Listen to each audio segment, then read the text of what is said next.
Hello everyone, कैसे हैं आप लोग। Welcome back to the channel. आज हम इक्वेशंस ऑफ मोशन इनके हम डेरिवेशंस करेंगे। देखिए, इक्वेशन ऑफ मोशन दो तरीके से डेराइव हो सकता है। एक होता है graphical method and another is calculus method. आज हम बात करते हैं कैलकुलस मेथड से। ठीक है, तो हम डेरिवेशन करेंगे यूजिंग कैलकुलस मेथड। ठीक है जी, तो डेरिवेशन हम सीखते हैं कैलकुलस मेथड से करेंगे। तो लिख देते हैं कैलकुलस मेथड। तो थोड़ा बेसिक चीज समझते हैं, जो चीज हमें पता होनी चाहिए कैलकुलस मेथड समझने से पहले। ठीक है, हमारे को ये पता होना चाहिए अगर हमारा पोजीशन या डिस्प्लेसमेंट जो दिया हुआ है एस मानते हैं। ठीक है, एस, और अगर हम बात कर इसका, अगर एस है इसको हम डिफरेंशिएट करेंगे टाइम के साथ तो ये बन जाएगा velocity. This is the first equation जो हमें पता होना चाहिए। वेलोसिटी इज इक्वल टू क्या होता है, ds by dt। Second thing, ऐसे ही एक्सेलरेशन निकालने के लिए आपको क्या करना पड़ता है, वेलोसिटी को टाइम के साथ डिफरेंशिएट करना पड़ता है।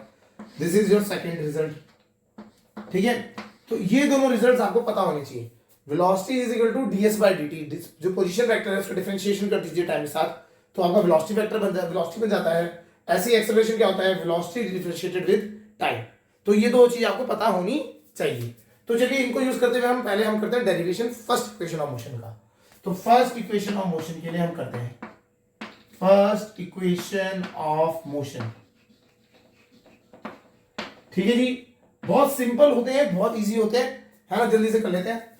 तो हमारे को प्रूव करना है v is equal to u plus a T.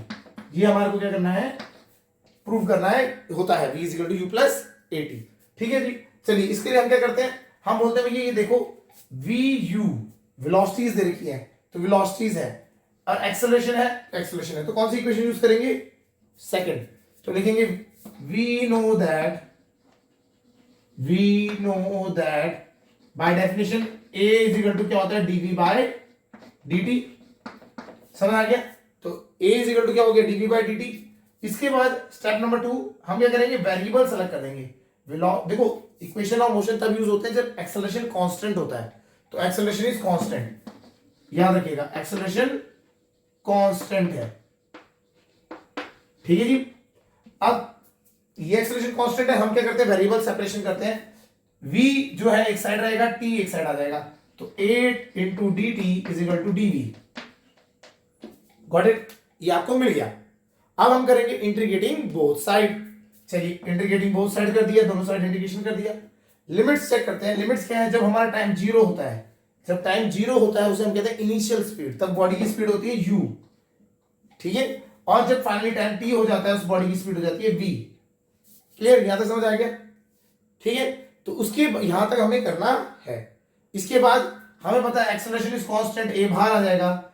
dt का इंटीग्रेशन होता है t, so it will B t, limits क्या है, 0 से लेके t। एंड ऐसे ही सिमिलरली dv का इंटीग्रेशन होता है v, लिमिट्स है v से लेके u। समझ आ गया होगा। ठीक है, नेक्स्ट लाइन में हमारा ये कंप्लीट होता है। हमने क्या, upper limit minus lower limit, तो a into t is equal to upper limit v minus u. तो यहां से ये इधर को लेके आएंगे, सॉल्व करेंगे थोड़ा सा rearrangement. So v is equal to u plus a t. तो ये हमारा क्या आ गया, रिजल्ट आ गया। तो हमारा v is equal to u plus a t इस तरह से आगे। बहुत छोटा सा पार्ट है। हमने क्या किया, acceleration is equal to dv by dt होता है। ठीक है, उसके बाद हमने क्या किया, वेरिएबल सेपरेशन, dt एक साथ ले आए, a कांस्टेंट है वो बाहर आ जाएगा अलग से, बचा गया dt। dt का इंटीग्रेशन क्या होता है, t, लिमिट है 0 से t।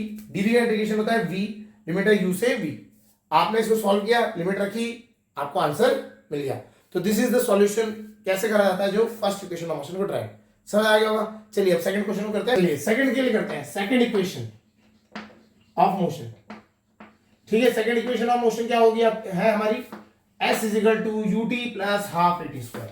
तो आपको पता होना चाहिए s is equal to ut plus half a t square.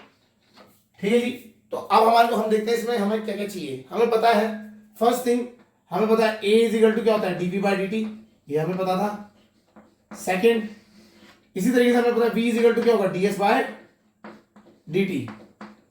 Clear, और हमने फर्स्ट इक्वेशन में ड्राइव कर दिया था v is equal to u plus a t. ये फर्स्ट इक्वेशन से हमने ड्राइव कर दिया था। क्लियर, तो हमें ये दो इक्वेशन यूज करनी पड़ेंगी इसमें। क्यों, देखिए हमें इसमें दिख रहा है a एक्सेलरेशन है, वेलोसिटी है और टाइम भी है, और साथ साथ डिस्प्लेसमेंट भी है। तो हमारे को हमें क्या करना पड़ेगा, हम सेकंड पार्ट को इसको यूज करेंगे, इसको सेकंड को और थर्ड, ये तीन इक्वेशन है, इनको यूज करना है। तो हम सेकंड लिखेंगे, हम बोलेंगे बाय सेकंड, बाय डेफिनेशन जो होता है, ठीक है, v is equal to d s by d t, v is equal to d s by d t. Clear, यहां तक समझ आ गया। अब सेकंड स्टेप वही होता था वेरिएबल सेपरेशन, तो हमारा ds कितना बराबर हो जाएगा, it will B v times dt। Clear.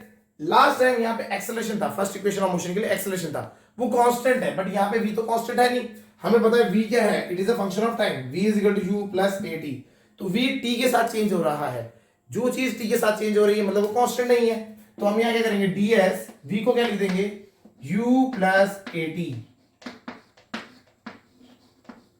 ठीक है जी।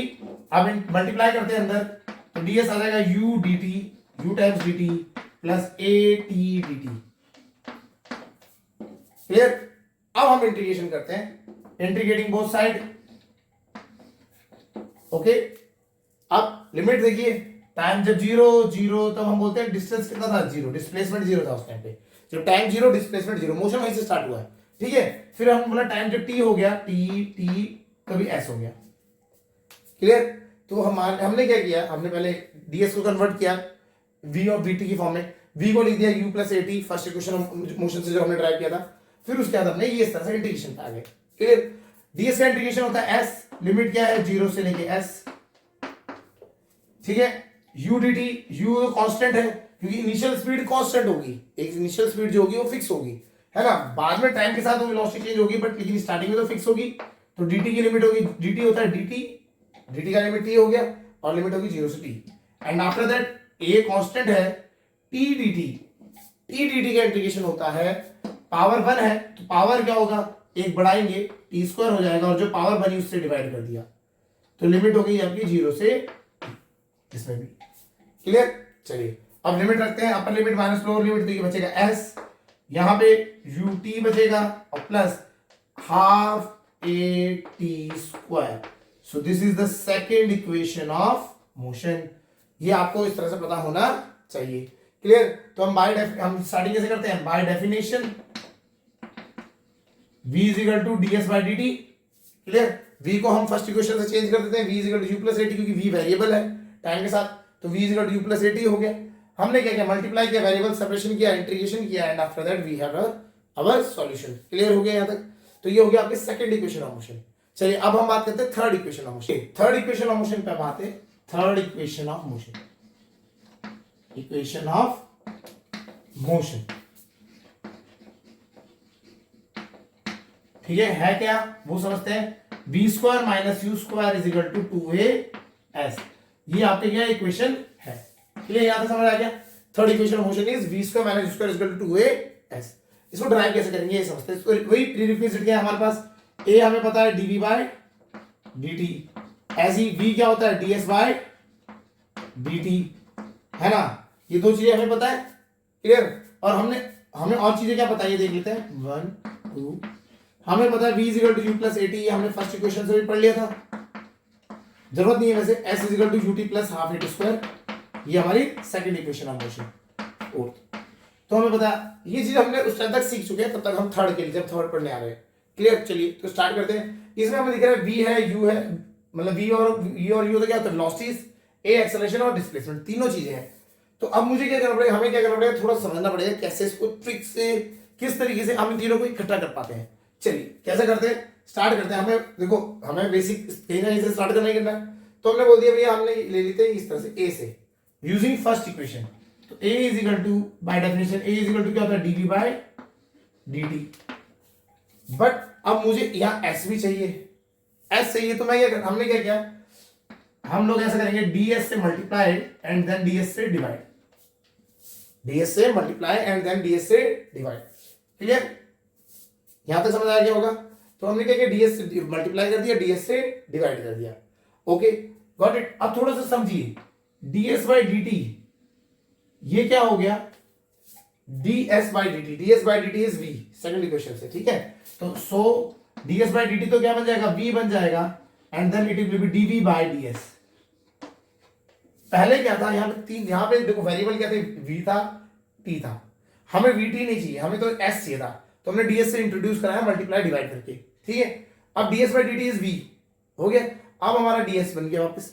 अब वेरिएबल कितने यहाँ पे वी है और एस है, वी और एस वेरिएबल है, ए तो कांस्टेंट होता ही है, क्रॉस मल्टीप्लाई करेंगे by variable separation, dv v dv एक साइड को आ जाएगा और ए डीएस एक साइड आ जाएगा।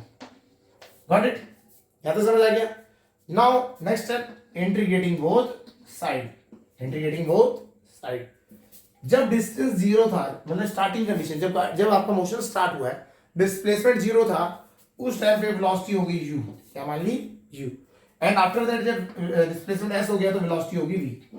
गॉट इट, चलिए तो v dv का इंटीग्रेशन होता है v स्क्वायर अपॉन 2, याद रखिएगा v square upon 2, clear, uv।